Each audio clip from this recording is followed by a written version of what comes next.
Bismillahirrahmanirrahim.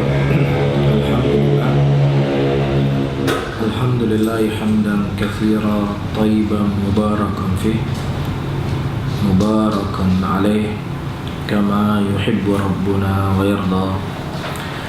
Asyhadu an la ilaha illallah wahdahu la syarikalah iqraran bihi wa tauhidan wa asyhadu anna Muhammadan abduhu wa rasuluhu. Amma ba'du. Saudara-saudaraku kaum muslimin yang dirahmati oleh Allah Subhanahu wa taala, kita sekarang berada di akhir-akhir bulan Sya'ban, yang sebentar lagi kita akan memasuki bulan Ramadan. Bulan yang dimana Rasulullah SAW menyebutkan dalam hadisnya, "Idza jaa Ramadan, futihat abwabul jannah wa ghuliqat abwabun nar wa safarat syayatin." Apabila datang bulan Ramadan, maka Allah Subhanahu wa taala akan membukakan pintu-pintu surga, dan Allah Subhanahu wa taala akan merapatkan atau menutup pintu neraka serapat-rapatnya, dan akan membelenggu yang namanya syaitan. Ini merupakan fursah, kesempatan emas buat kita untuk meraih surganya Allah Subhanahu wa taala, dan juga agar kita terhindar dari api nerakanya Allah Subhanahu wa taala.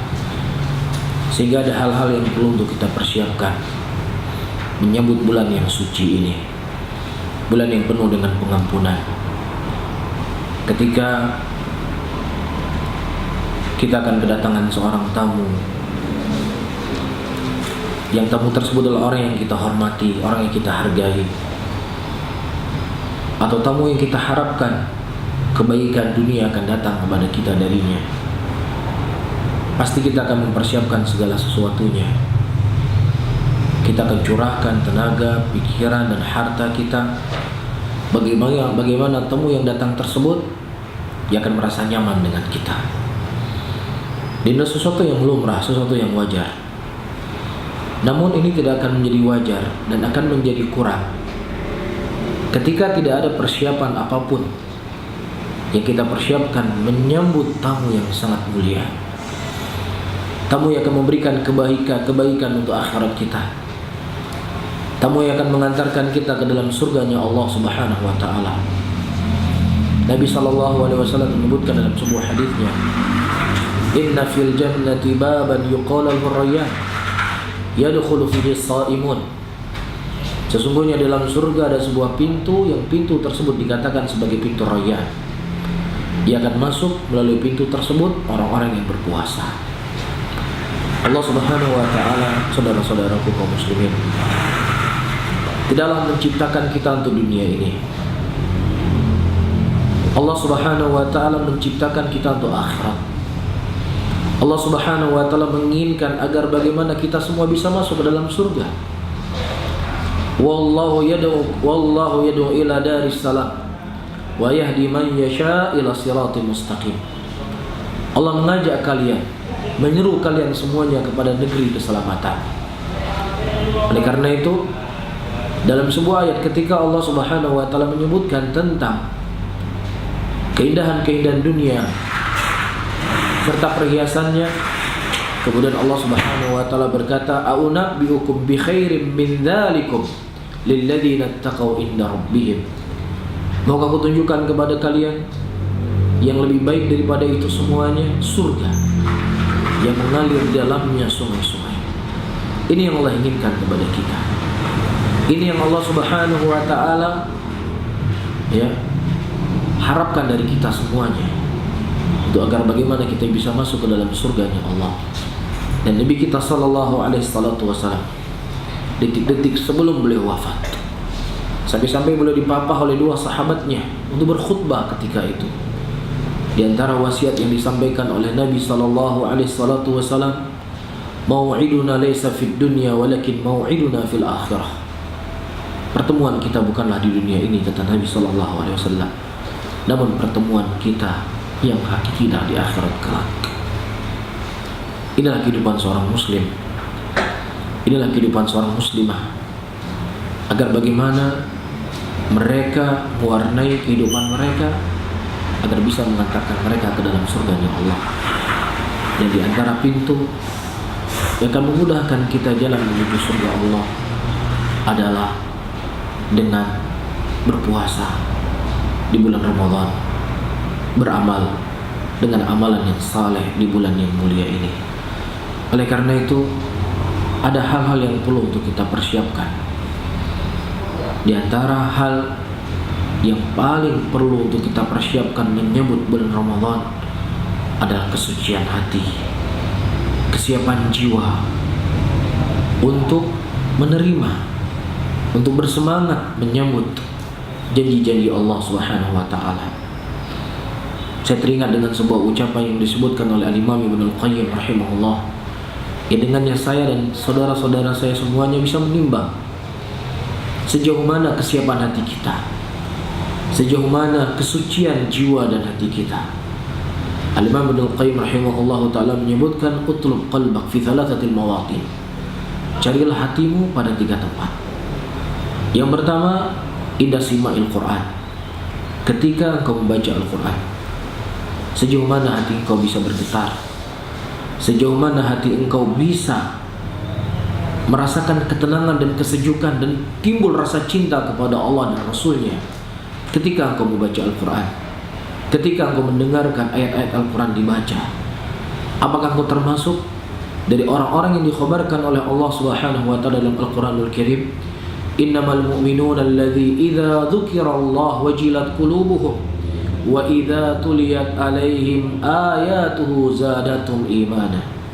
Hanya orang-orang beriman ketika disebut nama Allah Subhanahu wa ta'ala bergetar hati-hati mereka, dan ketika dibacakan kepada mereka ayat-ayat Allah maka bertambahlah iman mereka kepada Allah Subhanahu wa ta'ala.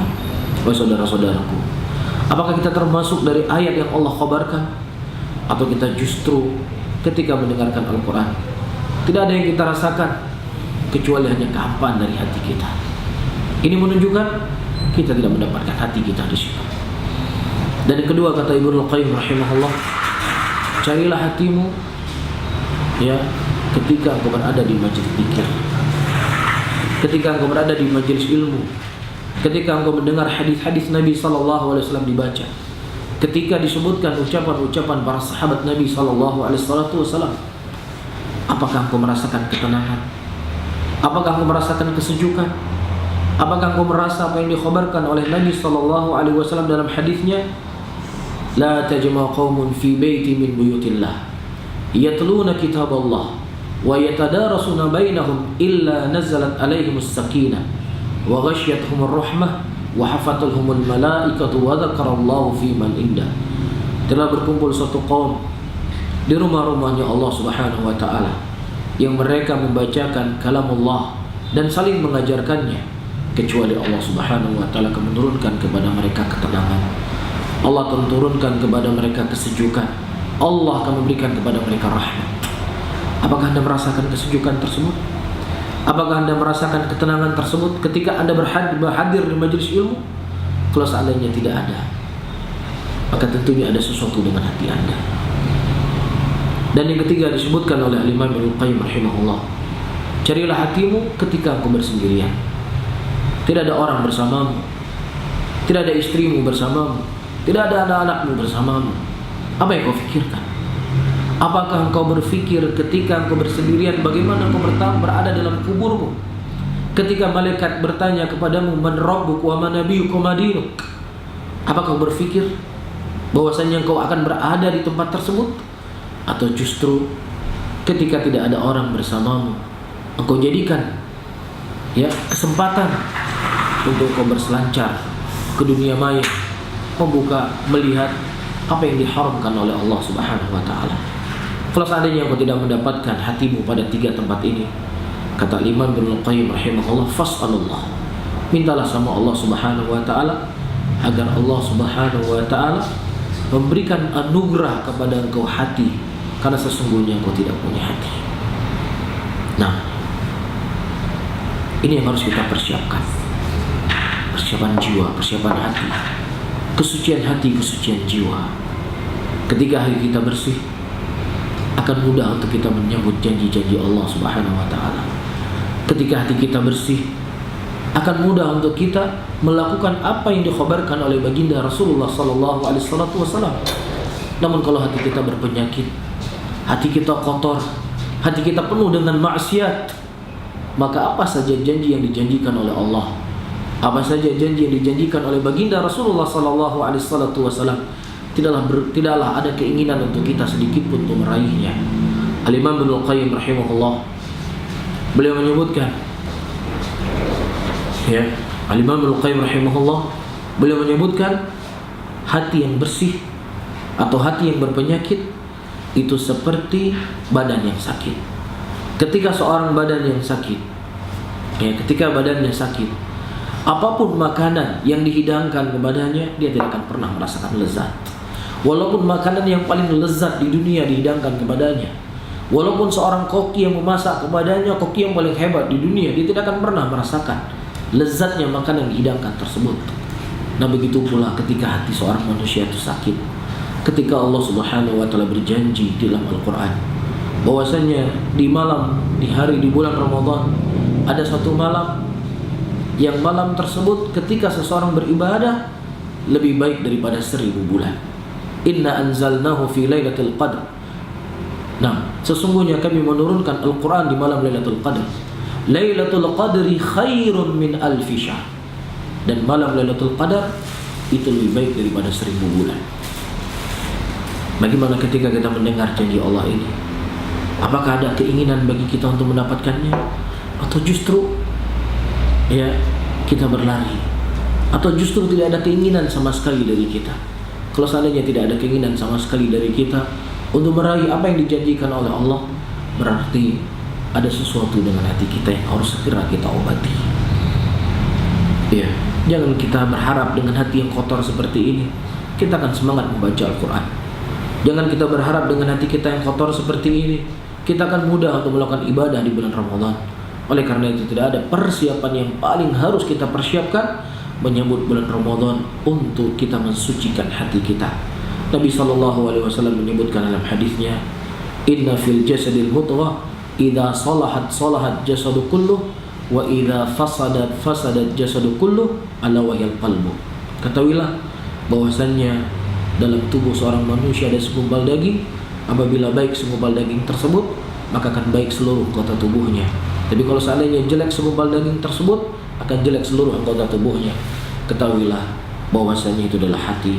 Semoga Allah Subhanahu wa taala memberikan anugerah, memberikan taufik dan rezekinya kepada kita untuk yang kita menyambut bulan Ramadan dengan hati yang bersih, dengan hati yang suci, hati yang akan bisa bermanfaat kelak ketika kita bertemu dengan Allah.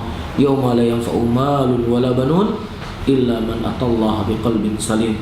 Suatu hari yang tidak akan bermanfaat dari harta dan anak-anak yang kalian miliki kecuali siapa yang datang kepada Allah Subhanahu wa taala dengan hati yang selamat. Mudah-mudahan Allah Subhanahu wa taala membersihkan hati kita, membersihkan jiwa kita dan menjauhi segala penyakit-penyakit hati dalam hati kita sehingga menyambut bulan Ramadan dalam keadaan kita mendapatkan diri kita memiliki kekuatan yang besar untuk melakukan apa yang diperintahkan oleh Allah dan Rasul-Nya.